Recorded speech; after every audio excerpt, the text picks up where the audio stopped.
Lincoln, what's your reaction to the news on DJ, and who do you see as some hopeful candidates for that spot? Yeah, disappointed just, for him. I know I spoke a lot on it previously. I don't know that I have a whole lot to add other than just I'm really disappointed for him. It's a very, very, very unique situation in so many ways. So, we've grown to obviously been around him a lot, love the kid, and just really, really disappointed for him. But obviously we got to move on. These things happen, whether it's a situation like this or somebody getting hurt, or that's just part of the game, and team's ability to respond to that is just part of the path. So we'll look at, which we have been already with DJ not practicing. We'll look at, a few different lineups. I think Justin, certainly figures into it prominently, and we've got a few guys that we can move around. Tobias has a lot of position flex. Jean-Ray Reed has a lot of position flex. Kayla Miller has some position flex. Banuelos coming along, Treater coming along is certainly really, really important. And I think it'll put some pressure on, too, some of the young tackles in the program from a depth perspective that come on as well, especially if we end up moving, Raymond around the line a little bit. So, guys like, Vicona and Dunn and some of those guys will need to step up. But, like I said, the fortunate thing is we have been working it like that. It's not like it just got, not like we have been practicing with him this entire time and not had him. So we've gotten some work and have a pretty good idea of what that'll look like. What lessons did you learn from this whole ordeal with DJ? I don't know if I have lessons like right now. It's pretty fresh news. Honestly, don't know that I processed it. It's just, we'll write a book about it someday. As you get closer to, start of the season, do you like where you guys are at this point? Yeah, I love just the consistent competitive energy out here. We have not had practices where you feel like you come out and you're having to just like pull the energy out of them, or to really try to motivate them. The group has been really motivated every single day, and it's been really competitive. There's been a cool vibe around it. I think some of the detail-oriented approach, with Coach True and his staff this summer, I feel like we're seeing that on the field. Players taking ownership, some mistakes, some clean ball, some focused ball. So yeah, it's always in college, you're always excited to see when you finally get a chance to go against somebody else. So sure, we're antsy for that. But yeah, I'm confident in the team. I like the team. I can't wait to play somebody else. Are there any position battles that are more competitive than others right now, like really close? Yeah, there is. I think running back, we got quite a few there that can contribute. I think a couple of the receiver positions. We know Lemon's going to play a lot. We know Lane's going to play a lot. Kind of past that, we've got some really competitive battles at a few of the receiver positions right now.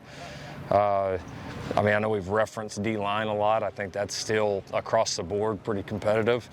I still think Gentry and Stevens have separated themselves in the linebacker room as the clear-cut, first and second guys, and then after that, I know that was kind of a concern of depth coming into this camp, but I would say one of the bright spots has been the play of, Tamir and Newby and Beavers, and then the two young boys at linebacker. I like our depth there. I'm just going to be kind of figuring out who's going to play. So, those are the early ones right now that come to mind, but we've got. We're going to try to play a bunch of guys here early at several of these positions and get them some game reps and get a chance to evaluate those. You mentioned receiver there in that competition behind Mackay and Jacoby. Who's really pushing? A lot of guys. I would say, Prince, Zach, Tanook Hines has had an outstanding camp. Jaden Richardson has had an outstanding camp. Jay Fair has had an outstanding camp. Corey Sims has done some really good things. He had to miss a little bit of time in the middle of camp, but has come back strong and looks to have the ability to help this team this year. DJ Jordan's done some really good things. Is very explosive. So yeah, we've got some unique decisions to make and kind of how we're going to play in some of these different personnel groupings. But I'm confident in the depth. It's just got to sort out. Do the practices at the Coliseum kind of, I don't know, motivate the guys a little bit more? Like, does the change in setting affect how they do it? Yeah, for sure. I mean, I think anytime you do it, I mean, we changed actually this last weekend and went and practiced offsite as well, not at the Coliseum. Anytime you change it up, sure, it feels a little bit different. It just adds to it. And then I think when you throw the fact that it is, oh, by the way, it's the Coliseum right on top of it, like it's just every time you go down that tunnel, it's awesome.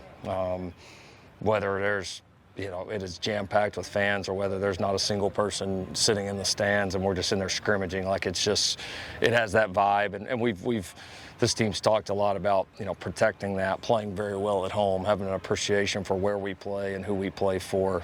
So, yeah, those practices have been very meaningful. Where have you seen Walker Lyons maybe improve the most? And is this the most confident maybe you felt about a top two tight ends situation in the sense that you could, play them pretty regularly together? Yeah, since we've been here, I mean, yeah, by a mile. Those two guys and really the entire depth, much improved. Walker, honestly, the biggest transformation for him has been physically. His journey was so unique, getting hurt at the end of high school, missing all that time, goes on a mission for an extended time. He tries to train some, but I mean, it's just not the same. When he got here, he had a few injuries in the beginning, and honestly, really, a lot of the snaps he played, especially like middle of the year last year, were just out of, like, we didn't really have anybody else. He wasn't really ready for it totally. He did a good job. By the end of the year, it was starting to come along, but just, this is the first, real off season the kid has ever had. Not at USC, I'm talking, ever had. And so the physical transformation, the confidence, his body, his movement starting to come back after such a unique path, I think have shown up. And I think with that, just his confidence as an athlete, as a player has come along. And then, yeah, all the other normal things, he's learning the system better and, becoming more detailed and all that. But the physical transformation is really drastic with this guy right now. Do you feel like Tobias Raymond has a best position right now? Well, fortunately for us, he's just one of those guys you put him anywhere and he just kind of gets the job done. Kind of mimics his position coach a little bit in that way. So, we obviously feel confident with him at tackle, but his ability to slide in there and play guard, I mean, it's pretty seamless. And so he's gotten a lot of reps at both. We're very fortunate to have him. It's rare to have those guys that, one, mentally can do it, two, physically can do it, and then it doesn't bother them, or they don't get worried or kind of mentally lose touch when all of a sudden you're moving them around. Like, he's like, whatever, just tell me where to go and I'm going to go play good. And that's just been his mentality. And so that's why we've got so much trust in him and why he's obviously very, very valuable right now. So you said you're disappointed with DJ. Do you know how he's doing? Well, I don't want to speak for him, but yeah, just...